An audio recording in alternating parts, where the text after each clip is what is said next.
is in the mind of all these competitors, that they are willing to do something crazy to change things up. And of course, that brings us back to the reminiscent days of Invitational 2022, where it was Queasy and Veno dropping onto Cammy and Seti and making one of the best plays that we have ever seen in the FNCS ever. Just imagine for a moment. Let me just paint you a mental picture. And I'm not saying this come true, but I did write it in the script. Peter Poyo, suddenly Thomas HGE, Queasy, they're both contesting each other. They decided we're going to fight it out right here. And then all the rest of the lobby is just like, we're also going to be part of this. We're just going to eliminate both of you. And just kidding.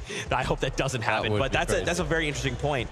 In that moment, you know, in Invitational, we would have never, and I don't think anyone would have ever imagined that was what the play that would have been made.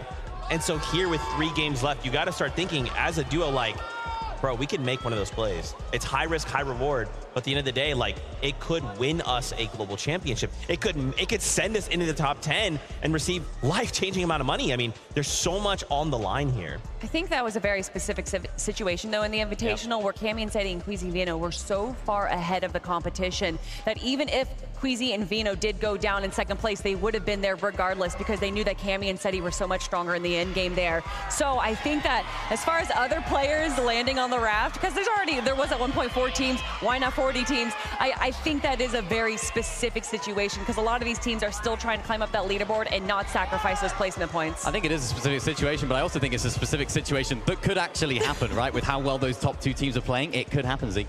That's right. Our players are taking the stage once again. They are preparing themselves mentally. But this is not the only competition that has been going on this weekend. There's another one happening on the Fortnite Battle Stage!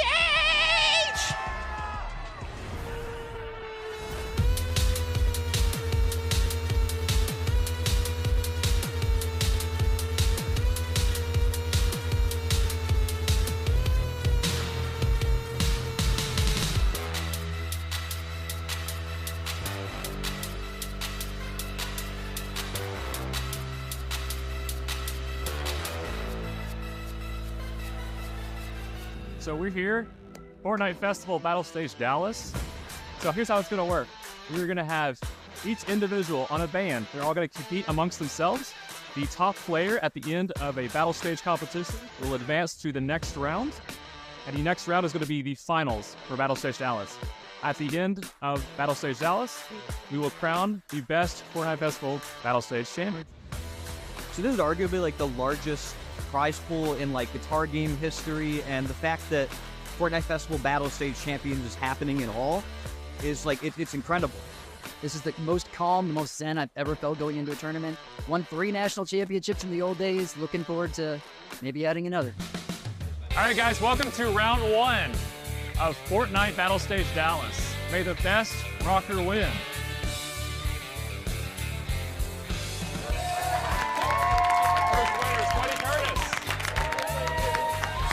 Told you right out. I'm gonna win the whole thing.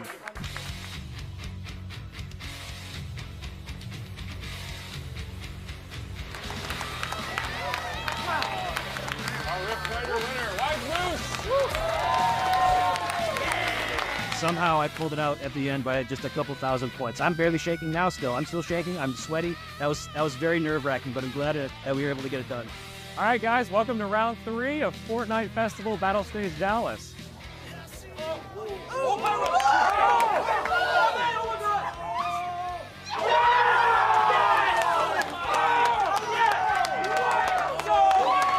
Nerves being up here is just insane. Like, you are not prepared until you get up here. Battle stage is completely different from main stage. Like, it's truly competition at its finest.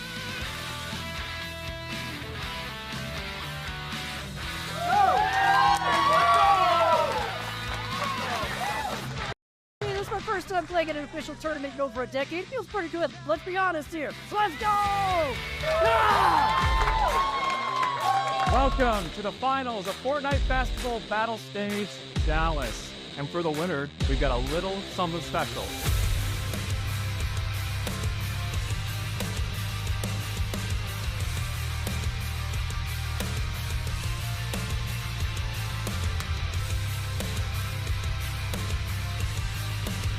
Where's my D-pad?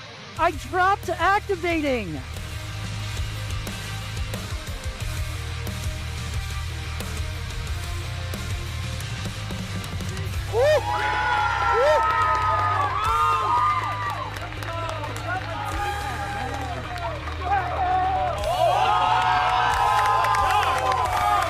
Congratulations, Moose, for winning, and congratulations to the Rift Raiders. I did it for him. He couldn't be here with us today, but I was here. He was here with us in spirit, and I did it for him. My best friend, I don't know how to feel yet. I don't know. It doesn't even feel real at this point, but it is real because I'm holding the golden guitar. So that's very cool. I could be more happy with how I played. I hope we see more competitive events like this in the future because, man, so many people getting into great music, so many people getting into competition. That's what it's about. Love it. Well, next time, I'm definitely bringing it home. Moose better watch over his back. Shout outs there. Fortnite Festival Battle Stage Champion. That's what I'm going to be doing after this. I know this has been super fun. I'm just going to go. I'm terrible at that. let's just, yeah, anyway. Here we are, though, back once again. We are almost ready to jump back into the action. As we kind of talked about, only 3 games left to go. And then we are looking to crown global champions, Kelly. It's finally happening. I mean, since 2023, where we saw Cooper and Miro raise their trophy, I've been waiting for this moment, and to see these two teams so close in reach of that title of the FNCS Global Champion, I cannot wait to get into this next game. I'm so happy it's close. I'm so happy it's so close. As a neutral, if you're watching and you don't have a team that you're following, I think it's so good that things are so neck and neck going into these last 3 games. And of course, with that 1.5x points multiplier, anything can change so quickly. So even the likes of Vico and Flixie, if Peterbot, Poyo, Thomas, and Queasy don't have a very good end to the day, Vico and Flixie could be your FNCS Global Champions for this year. So it's still all to play for, and it's going to be electric, Zeke. This is really where, this is the business end of the competition, we call it. I know, we just cannot discredit this Victory Royale. 100 points. Yeah. I mean, right? A single duo could find themselves a Victory Royale, and then everything changes. This leaderboard shakes up. We could see Peterbot and Poyo have a slip-up like they've had, right? The same thing for Thomas AG. Any of these teams could. Now, we don't want that. No. But it could happen with 3 games remaining. Yeah, and I love the way that these end games have been going. We've had wins from the high ground. We've had wins from the low ground. We've had solo competitions. We've had 2v2v2s. It has just been an all-encompassing experience of what Fortnite has to offer. Yeah, we've had a little bit of everything, haven't we? Solo clutches went crazy. Of course, there's that one game today where we had like 5 or 6 solos just in the game alone. So yeah, we've kind of had a little taste of everything. Now this is where things get really serious. I expect to see a little bit of change of strategy from some of our teams that maybe aren't doing so great. Some of the teams at the top, I think I'm expecting more nerves from, because this is really where it's make or break. I think this is also where we're going to see a lot of issues with Storm Surge. A lot of players playing as safe as they can possibly be because they don't want to get eliminated. Regardless of going for those eliminations, they want those placement points. So I think that it's going to be a bit of a struggle for a lot of the teams that don't have kind of those off-spawn fights or other duos near them. They're going to have to make some big rotations to get those tags, or at least have some strategy in their back pocket. Yeah, I mean, I'm just curious to start diving into what has changed, right? These players have had this time to kind of just wash away. Those first 9 games don't matter. We just have to show up for the next 3. These next 3 games will define our legacy, the legacy we leave here at the FNCS Global Championship. It is time. This is game number 10. Let's load right back on that battle bus with MDF and the best taco.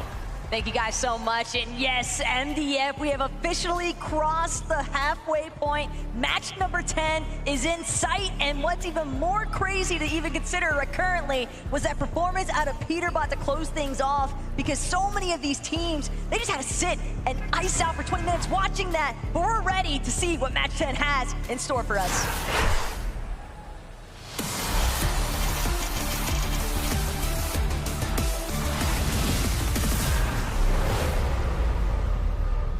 And like I'd already mentioned, MDF, everyone witnessing Peterbot's pop-off to conclude match number 9, then you go with your duo, you sit and you wait, think, talk, but what do you do realistically when you are dealing with the Thanos of the lobby?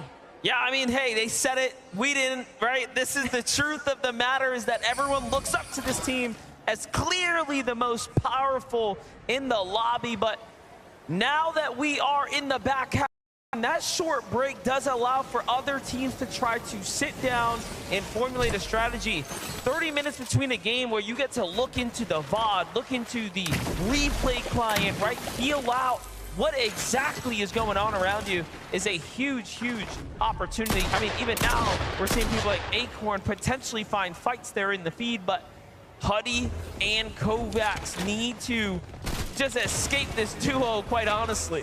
Seems like Sky beat Huddy and Kovacs to the punch. He's actually got a Gatekeeper shotgun, which is going to fare him significantly better, you would think at least, but Huddy actually going to find the first assault. Sky has been knocked. It's exclusively down to Scroll now to try and stay alive, but he's not going to be able to make it work. Huddy and Kovacs, once again, fully in control and commanding Rebels Roost.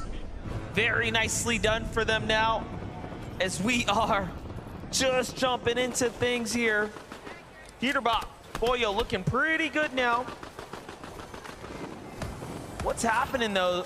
There's action happening here at the raft. They don't want nothing to do with it as they're shying away. Swizzy and Japko get a little bit of loot and just back off as fast as possible.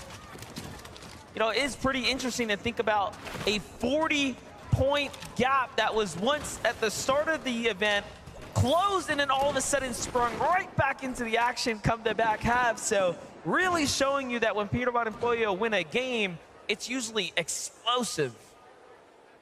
And the other thing that's important to note, though, is over at the raft, sure, we're seeing quick departures from Swizzy and Yapko, but their intent for 2 days in a row now has been exclusively get what they can and then immediately start to head towards the weapons bunker. That's been their big play, is trying to establish their surge damage around the underworld, around Grim Gate, but for Clix and Veno, it's another beast entirely. They're dealing with Damo and Resigns. Resigns, though, not going to be able to work his way out of this one, but Clix could pay the price instead. Cuts off into the corner. Damo left to fend for himself here, but Clix is incredibly low. Veno has been knocked, and it's going to be Oshi coming out on top. A massive upset for Clix and Veno. They were inside of our top 10, but with that confidence secure by Damo, this is a real opportunity because this is the fastest conclusion we've seen yet. Yeah, and you know, you saw what happened there. They didn't have material to work with. Things ended so fast, and not being able to secure the elimination itself is also just small points lost here. Jumping in with Chicho and Trulix, finding body tags. The Monarch pistol obviously hitting in the range of that 60 plus, but Kanata and Cooper, this is the earliest we've seen them go head to head up against Alex and Worthy, forcing them out of the drop. That was just one of the two, though. Malabuka and Mustache not happy with Kanata and Cooper taking their pickings here. This is almost a throwback to the Invitational when Kanata had beef at the racetrack up against Malabuka and Mustache. Malabuka, Thomas HD at the time, but things have shifted because Kanata and Cooper finding that singular elimination now puts them in a power position here at Restored Reels. They have a very real opportunity as well to try and see if they can look for not just the solo, but also taking advantage of the other half section, because keep in mind, Restored Reels usually getting split between only 2 duos, but since Alex and Worthy got cut off so soon, that's going to be even better opportunity still, because Kanata and Cooper know that that POI has not been fully looted. Well, matches 9 and 10 have been very interesting since we can see that the zone is going to remain down south once again, and Peterbot and Boyo saw Clix and Vino get eliminated, and they wasted no time to rush in and secure these eliminations up against Resigns and Damo. Damo seems to have escaped outside of the Sandy Steps, but it makes sense, right? They would come in and just finish the job. But Peterbot and Boyo also knew that if Clix and Veno aren't there, they have zero fear of Oshi, and they've been very open about that. Chapantini, on the other hand, they've also joined the fray here at Restored Reels. Malabuka, Mustache, they've got 1 elimination as well. Teeny and Chap find themselves boxed in the center. They're trying to see if they can escape, but they're both going to pressure onto Malabuka's walls. Malabuka hasn't had his shield fully cracked just yet, but he's definitely low enough. Same could be said, though, for Chapantini. Armored wall going to cut off that aggressive path from Mustache, and they'll have a moment to regenerate their shields. Chapantini have fallen down to 12th here, but still are very much in the running here. Let's not forget 1.5x points to be earned, so every game having that much more significance on the standing. Look at Teeny slide up behind Malabuka and find an elimination right there. Very nicely done. And in quick fashion there, picks up the loot. He desperately needed that. He's only got 200 material even now. Tap on the other side though, getting tagged off in the distance. Teeny looking to finish off Giras and Shari, who seems to have rotated north from the south. Seeing Clix and Vino go down, they're like, oh, okay, there's no one a third party. Let's go the opposite way. Everyone's adjusting. And I think that adjustment was so unexpected for Malabuka and Merstash. Malabuka was trying to stay hidden because he recognized the fact that there was Giras and Shari on the other side. But again, Teeny, Chap, wasting absolutely no time, just caught in the center of the action. I just want to say how interesting that Pirobot and Bolyo see Clix and Vino fall and they push in. Giras and Shari see it and like, let's get out.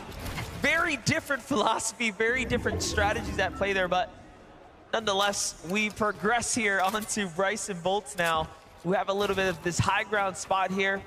Bryson Bolts continue to kind of remain inside this top 10 conversation. However, still shy of a victory royale to really propel them up towards the top. For sure, but for Baka and Pars, this is a site that they haven't had a chance to really take too much advantage of in a while. Their drop by the ship-it station usually leaves them in contention to be able to look at a forecast tower or two, but because of the action that's been taking place between Vico, Flixie, Peterbot, Pollo, all these other duos trying to establish their dominance over these forecast towers, it's been difficult for Pars and Baka to work their way into that conversation. But again, this is also partially Domino's effect because Peterbot and Pollo rotated so early on to push Damo and Resigns off of the Clix Veno eliminations that now it's left an opening for Baka and Pars to set up home base around the forecast tower that would typically be contested by Peterbot and Pollo. Rise and Agers looking to see it. They can get a couple tags on a team rotating nearby. Well inside the top 10 here. We can start shifting our conversations a bit towards the prizing as well. Let's not forget how significant it will be as you start breaking into top 10. The difference is in what you earn up towards top 5. That's what players are going to start having to worry about as well, given the performances. Even if first place is not in the question, you want to be up as high as possible. And that's also an interesting dynamic to consider because some of these teams that are outside of that top 25 in the leaderboard, this might just be a prime opportunity for them to be as reckless as they want because realistically, 6 points per elimination, if they're able to stack 3, 4, possibly even 5, it's never going to be easy, especially not at the caliber of a global stage lobby. But when you know that everybody gets money and when you see such distinct gaps between the prize pooling just for 1 or 2 point placements higher, it's definitely worth trying to key after. Yeah, Vico and Flixie thinking about keying Shadow and Virgo on that note. Shadow and Virgo very much aware that this bunker's gonna open here. Now looking to back off, seems like they've sort of met their match. We had time to catch up with Vico's parent, and they said they expect Vico to get much more eliminations today. That is what is the hopes. And look, he has done just that. He is in 3rd place right now. Vico and Flixie absolutely have proven to the world that they are a scary team and someone to be respected. Just seeing the way that Vico's mom is so invested though.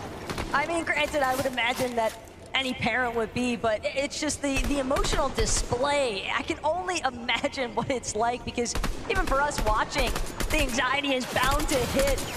Nerves definitely starting to build here, but the shots have to stay clean as ever for all of these players involved because you might not have as many opportunities as you would hope for, and Spinks managing to connect some very optimal shots with that striker burst assault rifle. He's definitely under a little bit of duress himself on the top of his surge base. Haven't seen much of the early game from Dukes or Sphinx, but they are creeping their way up the standings. Just a silent team at the moment. On the other side, Booga and Aviv looking to make some noise here at the Reckless Railways. I was just gonna say, but you gotta be careful, because here comes Flixie and Vico coming back to home territory. First tag's gonna come out onto Aviv by Flixie from the low ground. A great peek, and Aviv's gonna respect the damage coming in from Vico now and back off.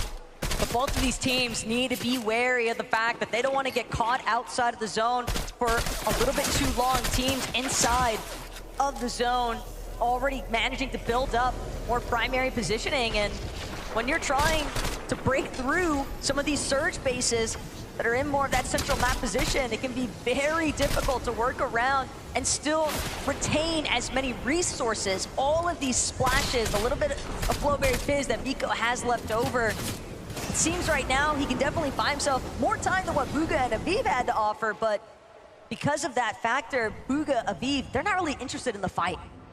One thing to note too, the bunker, not really talked about how much ammunition it serves out to the players that secure it. You saw there, Vico and Flixie had 300 ammunition apiece, where you start jumping into other teams who are quite literally dwindling down on resources so soon, they'll start to run out. It's a big part of the reason why Kovacs seemingly wants to see if he can find another refresh if possible, but again, teams next to the Nitrodrome fully aware of the fact that these last little bits of metal are probably gonna have to be the hard mats that carry them through the rest of this mid game. Some nice connections though. Rapid, that is a big knock. A huge knock there, and look at this, we jump back in and Flixie's actually down. What went wrong? And now it's up to Vico to try to play this one out. We saw Flixie lurking, trying to get a weird angle onto Aviv and Bugha, and they might have actually caught him off guard.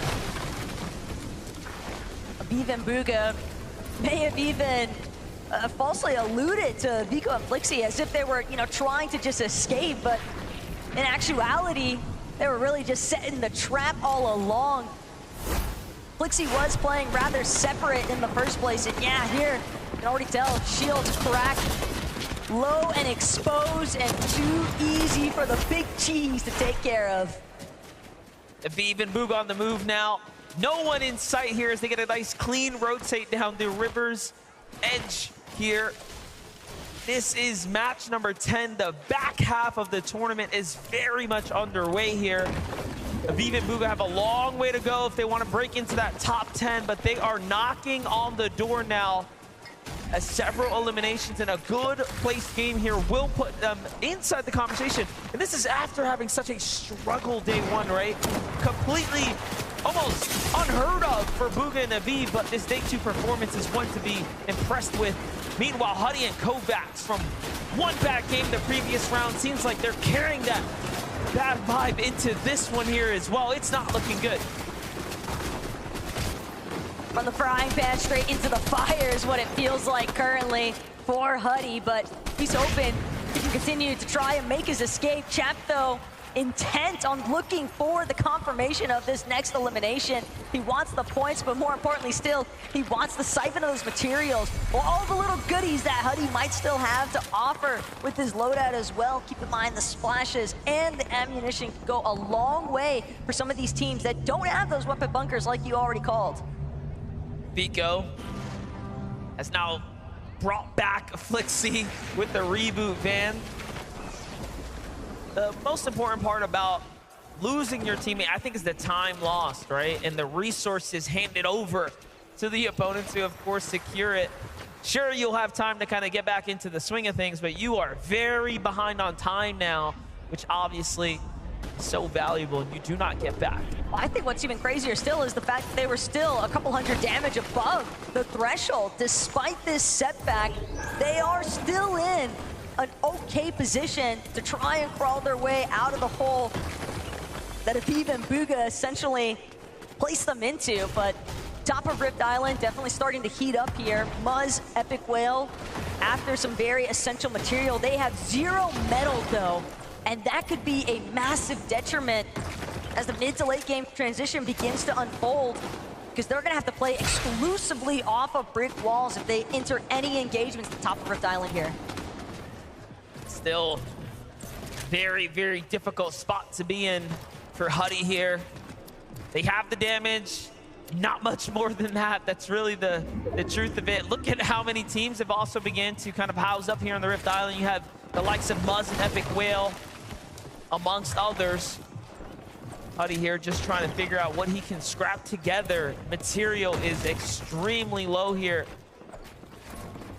Even now, he's playing with fire here as he's trying to inch his way into the structure above, getting ever so closer to visuals and company. But on the other side, Peterbot and Pollo making a move here from the outside of the zone now, and they are not looking too hot down at the red line rig.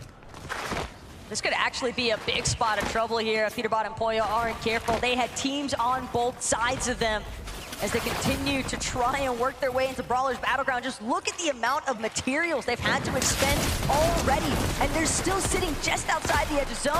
All the while, Vico, Flixie, they have cracked into the edge, but now they got to try and break past Reason and the deal. This is a fight they've seen before. No strangers to one another on the European region. However, there's still Michael and Job also firing in on this fight, so it's not just a clean 2v2. Vico and Flixie, though, have a lot to worry about. They need damage, but more importantly, they need this refresh. Job steps in and just gets crushed for a moment there, but Flixie damaged as well. Vico doubles down on the armored walls and actually finds the elimination. Meanwhile, Pollo and Peterbot are fighting their way in as well. And this time, it's up against Cold and Acorn. Cold and Acorn have been struggling today as far as their surge has been concerned, and big part of the reason why they don't have that direct contest that they were able to depend on in day number 1 up against the likes of Andalix and Sato. So taking this exchange with Peterbot and Pollo, it's only going to hinder both teams at this stage, because Baka and Pars, they're starting to put their heads into the mix, and Resigns, a lone soldier, he's not going to be able to make it out. Huge pickup for Epic Whale, though. He's actually going to be the one to get the last tag from the Rift Island down onto Resigns there. Meanwhile, you would have thought it was Damo who was close nearby, but no, it's Agers in the storm, looking like a solo as well. What is happening here?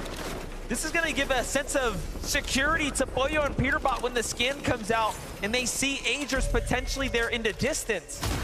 Yeah, they're also going to recognize the fact that he's a... They're going to think he's a solo, but he's not. Agers is just far enough away from Rise, though, that Pollo and Peterbot, you saw the confidence in that movement. They were full sprinting. They're not trying to hide anything about their intention. And Agers instantly recognizing the danger in sight. It's going to fall back immediately. And now Pollo, Peterbot, they see his duo in the distance, and they're going to opt to fall back. Agers and Rise will live to see another day. Definitely a close one. Pollo and Peterbot were moving so fast as well, and you know, for good measure, they need more damage. They are not quite there just yet. Giras and Shari going to be the next ones up for Pickens here, but nothing is going to connect. Getting close now to the top 25. Take a look at the highlights. You blinked, you missed it. Baka and Pars get deleted by the young Cold. Very nicely done. He's starting to heat up, it seems now. In the back half, that short break probably much needed. That last elimination, though, that Flixie and Vico picked up off screen is carrying their surge damage threshold currently, sitting just barely above at 113 over. But Vico, Flixie, more importantly still, they need to find another loot refresh if possible. They're going to have to create the situation themselves. Meanwhile, Peterbot Pollo, this could be exactly everything they were looking for. Ed and Persa have fallen, and a big refresh of materials is finally headed their way. That was actually so fast too, right? One of the fastest eliminations they picked up, but look, no heals were given out. You would think you catch two teams or a set of duos here on the outside, catch the quick elimination, and you'd be fully refreshed, but they are still in a very bad situation as far as heals are concerned. Yeah, but it's all from rags to riches when you're looking at Thomas HD and Queasy's loadouts in comparison to Pollo and Peterbot. They are in tatters at this phase. And now, taking the flaming boost tube, they're gonna try to catapult themselves. It's helping them cover some distance, but at the same time, they're just still so far behind everyone else, very likely to get held the moment that they surface. They go, sneaking their way out from the edge here. All eyes on Peterbot and Boyo right now, as this is, again, one of those very dangerous situations they found themselves in where Boyo doesn't have much HP. Peterbot holding on with just a single strong foot. Let's see it though. They find a little weak ramp here, try to double out onto Jonathan Pixis. But nothing comes out. Pixie manages to level up just a little bit more there. And the hunt continues. Peterbot and Poya, though, they're going to send out their next scan off that reveal medallion. It's Siyun and Gadu